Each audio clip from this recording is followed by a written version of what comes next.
আজকে আমরা 5টি ধাপে চায়না থেকে প্রোডাক্ট এনে ব্যবসা করা শিখব। অর্থাৎ চায়না থেকে বিভিন্ন ধরনের প্রোডাক্ট বাংলাদেশে নিয়ে এসে কিভাবে ব্যবসা করা যায় এবং কি উইনিং প্রোডাক্ট কেমনে সিলেক্ট করতে হয়, কোন প্রোডাক্ট মার্কেটে ভালো চলবে এবং কি আপনি চায়না থেকে প্রোডাক্ট নিয়ে এসে আপনি বিজনেস করতে চাইতেছেন, সেই ক্ষেত্রে এই 5টা ধাপ যদি আপনি মেনটেন করতে পারেন, ইনশাআল্লাহ আপনি চাইলেও চায়না প্রোডাক্ট নিয়ে ব্যবসা করতে পারেন। তো চলুন শুরু করা যাক। সর্বপ্রথম ধাপে আমাদের যে জিনিসটা করতে হবে সেটা কি, আমাদের নির্দিষ্ট ক্যাটাগরি সিলেক্ট করতে হবে।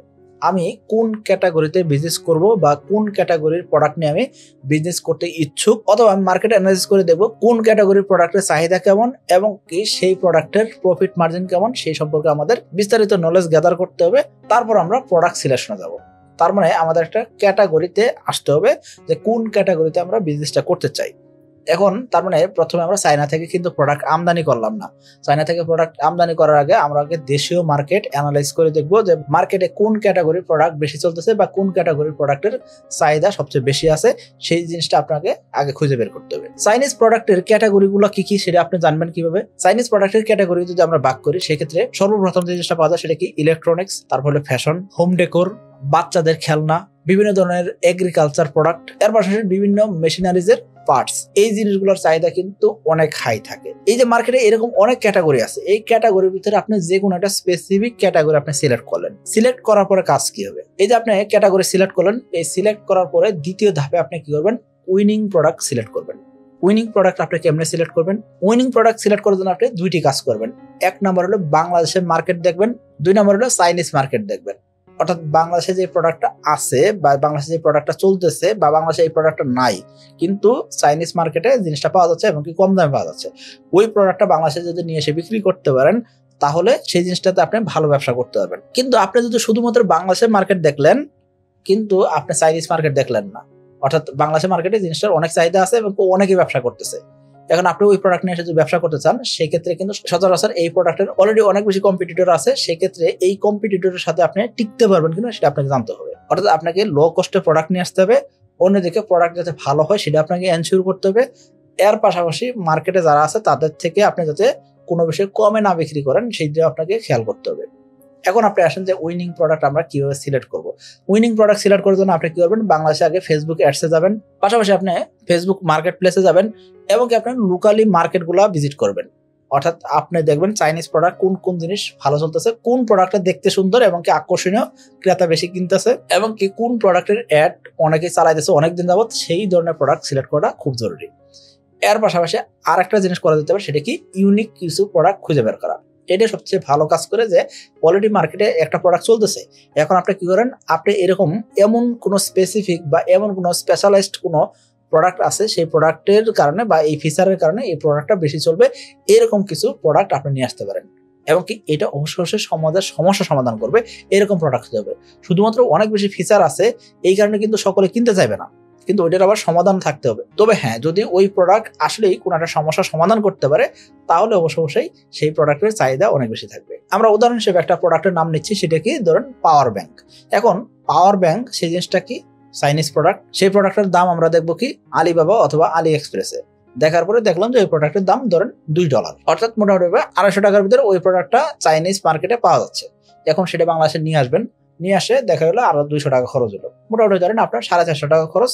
এখন এই প্রোডাক্টটা আপনি মার্কেটে দিবেন, সেই ক্ষেত্রে আপনি এখানে বুস্টিং করবেন, আনুষঙ্গিক খরচ করবেন, খরচ করে আপনার ধরেন আরো 300 টাকা খরচ আছে, মোটামুটি 750 টাকা আপনার খরচ হলো। এই প্রোডাক্ট যখন আপনি 1200 টাকায় বিক্রি করতে পারবেন বা 1000 টাকায় বিক্রি করতে পারবেন, তার মানে আপনার একটা লাভ বের হবে। এই জিনিসটা আপনাকে খুঁজে বের করতে হবে যে উইনিং প্রোডাক্ট কি আছে। এখন পাওয়ার ব্যাংক তো অনেকে বিক্রি করতে পারে, তাহলে আপনি কি করতে পারেন, এই পাওয়ার ব্যাংকটা কিন্তু সকলের দরকার, কিন্তু এই পাওয়ার ব্যাংকে যদি আপনি একটা স্পিকার লাগাইতে পারেন, অথবা এই পাওয়ার ব্যাংক যদি অন্যান্য মাল্টিপল কোনো সার্ভিস দেয় বা মোবাইল স্ট্যান্ড হিসেবে কাজ করে বা অন্যান্য জিনিসের কাজ করে, সেই ক্ষেত্রে কিন্তু অনেকে এই পাওয়ার ব্যাংকটা কিনতে চাইবে। এই যে ফিচারগুলো আছে, এই ফিচারগুলো নিয়ে যদি আপনি কাজ করতে পারেন এবং কি সমাজের সমস্যা সমাধান যদি করতে পারে, অবশ্যই এই প্রোডাক্টগুলোকে বলা হইতেছে কি উইনিং প্রোডাক্ট। এখন আমি মোটামুটি বুঝে গেছি বাংলাদেশে এই প্রোডাক্টের চাহিদা আছে, চায়নাতে এই প্রোডাক্টের দাম কেমন হতে পারে সেটা আমরা মোটামুটি আইডিয়া পেয়ে গেছি।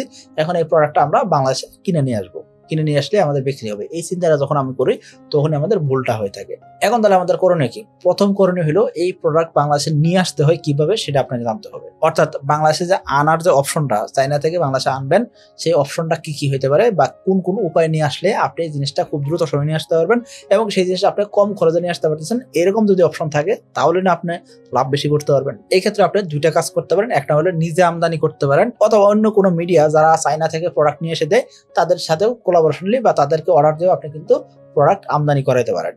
অর্থাৎ আগে আমদানি করার অপশনটা আপনাকে ক্লিয়ার করতে হবে। তার মানে ওই প্রোডাক্টটা বাংলাদেশে চলবে কি চলবে না, বা গভর্নমেন্টের কোনো বিধিনিষেধ আছে কিনা, রুলস রেগুলেশন আছে কিনা, ওই প্রোডাক্টটা বাংলাদেশে আমদানি করলে কোনো সমস্যা আছে কিনা, এইসব জিনিস জেনে বুঝে তারপর আপনি কি করবেন, আমদানি করার জন্য আগাবেন। এই ক্ষেত্রে আপনি নিজে আমদানি করতে পারেন অথবা কোনো একটা আমদানিকারকের সাথে যোগাযোগ করে আপনি প্রোডাক্টটা আমদানি করানোর অপশনগুলো ক্লিয়ার করলেন। এখন করণীয় কি? এখন করণীয় হলো 4 নাম্বার যেটা, সেটা কি সাপ্লায়ার খুঁজে বের করা। অর্থাৎ কোথায় থেকে আপনার প্রোডাক্ট কিনবেন, কোথায় থেকে প্রোডাক্ট কিনলে সস্তায় কিনতে পারবেন, কোথায় থেকে আপনি বেশি প্রোডাক্ট কিনলে সবচেয়ে বেশি ডিসকাউন্ট পাবেন সেটা আপনাকে জানতে হবে। আপনি যদি বাল্ক অ্যামাউন্টের প্রোডাক্ট আমদানি করতে চান সেক্ষেত্রে দুইটা অপশন, একটা হলো আপনার নিজে চায়না চান অথবা আপনার নিজের এজেন্টকে দিয়ে আপনি প্রোডাক্ট কিনে পাঠান অথবা আলিবাবার মাধ্যম দিয়ে সাপ্লায়ারের কাছ থেকে আপনি প্রোডাক্ট পারচেস করেন। আর যদি আপনি ছোট অর্ডার দেন বা ছোট ছোট প্রোডাক্ট নিয়ে আসেন সেই ক্ষেত্রে আপনি এজেন্টের মাধ্যম দিয়েও নিতে পারেন অথবা আপনি আলি এক্সপ্রেসের মাধ্যম দিয়ে কিন্তু আপনি প্রোডাক্ট সোর্স করতে পারেন বা সাপ্লায়ার খুঁজে বের করতে পারেন। এখন আপনি সাপ্লায়ার পাইলেন, প্রোডাক্ট কেমনে নিয়ে আসবেন সেটাও আপনি পাইলেন। এখন এটা কি করতে হবে, বাংলাদেশে আনতে হবে। বাংলাদেশে আনলেন, আনার পর আপনার কাজ কি? 5 নম্বর কাজ হলো আপনাকে প্রোডাক্টটা বিক্রি করতে হবে। তার মানে আপনি যদি প্রথমেই অনেক বেশি প্রোডাক্ট আমদানি করে ফেলতেন আপনি বিপদে পড়ে যেতেন, কারণ কি বিক্রি না হলে আপনি কি করবেন প্রোডাক্ট দিয়ে, এই প্রোডাক্ট নিয়ে তো আপনার কোনো কাজ নাই, আপনি বিক্রি করবেন তাহলে না আপনার কাজ হবে, তাই না? এই ক্ষেত্রে আপনি বিক্রি করার মাধ্যম হিসেবে ফেসবুক ইনস্টাগ্রাম পেজের মাধ্যমে বিক্রি করতে পারেন। এর পাশাপাশি এস্টাবলিশ যে প্ল্যাটফর্মগুলো আছে, দারাজ, পিকাবু, এরকম যে প্ল্যাটফর্মগুলো আছে সেই প্ল্যাটফর্মগুলোতে আপনি বিক্রি করতে পারেন। এর পাশাপাশি নিজস্ব ওয়েবসাইটের মাধ্যমে বিক্রি করতে পারেন। এই জিনিসটা আপনার জন্য খুব ইম্পর্টেন্ট যে আপনি মার্কেটিং কেমনে করবেন, প্রোডাক্ট কেমনে বিক্রি করবেন সেটা খুব ইম্পর্টেন্ট। এই জিনিসটা যদি আপনি না করতে পারেন সেক্ষেত্রে আপনি যত কম দামে প্রোডাক্ট নিয়ে আসেন না কেন, যত ভালো প্রোডাক্ট নিয়ে আসেন না কেন, আপনি যদি বিক্রি করতে না জানেন বা বিক্রি করার চ্যানেল যদি আপনার ভালো না হয় সেক্ষেত্রে আলটিমেটলি লাভবান হইতে পারবেন না।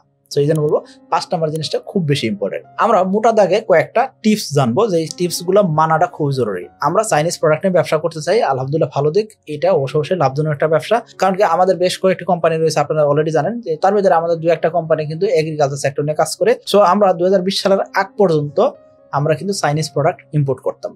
অর্থাৎ চাইনিজ প্রোডাক্ট ইম্পোর্ট করে আমরা এগ্রিকালচার সেক্টরে যেসব জিনিস দরকার হয় এইসব জিনিস আমরা ইম্পোর্ট করতাম, অনেকে দিয়ে ইম্পোর্ট করাই নিতাম। এর মাধ্যমে আমাদের কিন্তু কৃষক উপকৃত হয়েছে এবং আমরা যে কৃষি প্রোডাক্ট আমদানি করছিলাম, উইনিং প্রোডাক্ট সিলেক্ট করছিলাম, এটা কিন্তু আলহামদুলিল্লাহ আমাদের অনেক বেশি লাভ করেছে। তো আমি বলবো আপনাকে আপনি এই ধরনের প্রোডাক্ট সিলেক্ট করতে পারেন। তবে খেয়াল করবেন সর্বপ্রথম যে কাজটা করতে হবে সেটা কি, স্যাম্পল কালেক্ট করতে হবে। আপনার প্রথম ধাপে অনেক প্রোডাক্ট আমদানি করে নিয়ে এসে বিপদে পড়েন না। আগে 1 নম্বর হলো স্যাম্পল দেখেন, স্যাম্পল দেখে কোয়ালিটি চেক করেন। কারণ একটা প্রোডাক্ট কোনো একজন ক্রেতা আপনার থেকে কিনলো, কেনার পরে একদিন ব্যবহার করলে নষ্ট হয়ে গেছে, এই ধরনের প্রোডাক্ট দিয়ে কিন্তু আপনি ব্যবসা করতে পারবেন না, আপনার পেজ বা আপনার ব্যবসার ভাবমূর্তি নষ্ট হবে। সো আপনাকে প্রথমে কোয়ালিটি চেক করতে হবে, এই জন্য স্যাম্পল কালেক্ট করেন। দ্বিতীয় যে কাজটা করতে হবে সেটা কি, আপনি অবশ্যই ভিডিও কন্টেন্টের উপরে বেশি জোরদার করবেন। কারণ কি ভিডিও কন্টেন্টের উপরে কোনো মার্কেটিং নাই। সো আপনি ভিডিও মার্কেটিংটা করার চেষ্টা করবেন, প্রোডাক্টের একদম অরিজিনাল ফিচারগুলো তুলে ধরবেন এবং কি জেনুইন জিনিস আপনি তুলে ধরার চেষ্টা করেন। আপনাকে অনেক হাই রেজলিউশন ভিডিও করতে হবে না, আপনি জাস্ট একটা মোবাইল ফোন দিয়ে যদি আপনি ভিডিও করেন, একদম বাস্তব যে জিনিসটা সেই জিনিসটা যদি আপনি তুলে ধরতে পারেন, ক্রেতা আপনার থেকে প্রোডাক্ট কেনার জন্য বেশি আগ্রহ দেখাবে। 3 নম্বর যে কাজটা করতে হবে সেটা কি, চাইনিজ প্রোডাক্ট মানে কি ক্রেতা আপনার থেকে কিনতে না চাইতে পারে তার পিছনে কারণ কি, কাস্টমার সার্ভিস পাবে কিনা বা কাস্টমার আসলে জিনিসটা ভালো পাবে কিনা সেটার কোনো গ্যারান্টি পাচ্ছে না। সো আপনি যদি কাস্টমার সার্ভিস দিতে পারেন সেই ক্ষেত্রে ইনশাল্লাহ এখান থেকে ভালো একটা প্রফিট জেনারেট করা সম্ভব। 4 নম্বর, কাস্টমার প্রোডাক্ট রিসিভ করলো, রিসিভ করে দেখলো কি প্রোডাক্টে কোনো একটা ডিফেক্ট আছে। যেহেতু এটা বাংলাদেশে আসছে বাইরের দেশ থেকে, বাংলাদেশে ঢুকছে, আপনার গোডাউনে ঢুকছে, আপনি এটা ইনটেক প্রোডাক্টে রাখছেন, আপনি খুলে দেখেন নাই, তো এটা আবার ক্রেতার কাছে পাঠাইছেন, দেখা গেল কি ওই প্রোডাক্টের সমস্যা আছে। আমাদের ক্ষেত্রে যে সমস্যা হয় না এমন নয়, কিন্তু 2019 সালে এবং 20 সালে আমরা দেখা যাচ্ছে প্রতি 100 প্রোডাক্টের ভিতরে 2টা 3টা 5টা প্রোডাক্টের ডিফেক্ট পাইছি এবং আমাদের প্রোডাক্টগুলোর দাম অনেক বেশি ছিল, মানে কমপক্ষে 15,000 টাকা দাম এরকম প্রোডাক্ট। সো কমপক্ষে 15,000 টাকার একটা প্রোডাক্টের ডিফেক্ট বেরোলে তার মানে আমাদের জন্য বড় একটা সমস্যা তৈরি হয়েছে। তো এই জন্য বলবো যে আপনি যে প্রোডাক্ট সিলেক্ট করতেছেন সেই প্রোডাক্ট যাতে কাস্টমার রিটার্ন করতে পারে। কোনো প্রোডাক্টের সমস্যা আছে বা ম্যানুফ্যাকচারিং ডিফেক্ট আছে অথবা বাংলাদেশে আসছে এতে করে কোনো সমস্যা তৈরি হয়েছে, এই সমস্যার সমাধান আপনার কাছে যাতে থাকে, অর্থাৎ হলো রিটার্ন পলিসি যাতে আপনার ভালো থাকে, সেই জিনিসটা আপনাকে অবশ্যই মেনটেন করতে হবে। তাহলে দেখবেন কি ক্রেতা আপনার প্রোডাক্ট কিনতে বেশি আগ্রহ প্রকাশ করবে। ইনশাআল্লাহ আশা করবো এই জিনিসগুলো যদি আপনি মেনটেন করতে পারেন, আপনি চাইনা প্রোডাক্ট নিয়ে এসেও বিজনেস করতে পারবেন এবং কি এটা খুব হাই প্রফিটেবল একটা ব্যবসা তা আমি বলবো আপনাকে, আপনি চাইলে শুরু করতে পারেন। সকলে ভালো থাকবেন, সুস্থ থাকবেন, এবং কি যারা এখনো চ্যানেলটিকে সাবস্ক্রাইব করেনি সাবস্ক্রাইব করে দিবেন।